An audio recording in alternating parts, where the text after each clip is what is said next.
Temperatures made a remarkable climb throughout the course of the week. We had a high of 16 only a couple days ago. Almost ended up 40 degrees warmer than that as of this afternoon. Today was record breaking, and also the exception because over the course of the weekend, we're getting back into this territory, but we're about to take off another 10 degrees or so as a huge wave of Arctic air rolls in, causing temperatures to plunge plenty.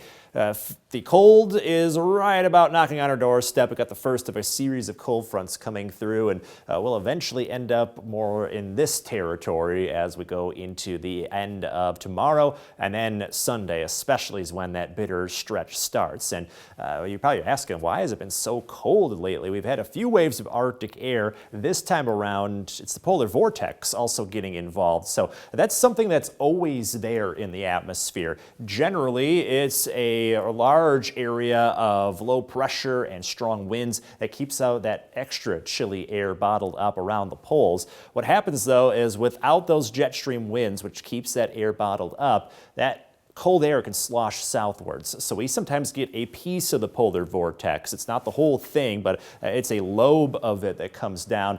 That moves into our area thanks to a weaker jet stream. That's what we're going to experience this weekend, allowing that bone-chilling air to seep in from the Arctic Circle towards us. When we talk about the polar vortex, again, we're just getting a little piece of it, but that is enough to cause temperatures to plummet in a hurry. So for tomorrow, we are back to around average. Again, averages middle to upper 20s for this time of year. We're looking at the middle to low 20s, so we'll be kind of close to average throughout the day. We'll see some sunshine. Windy conditions keep the wind chill in the single digits on the positive end of the scale.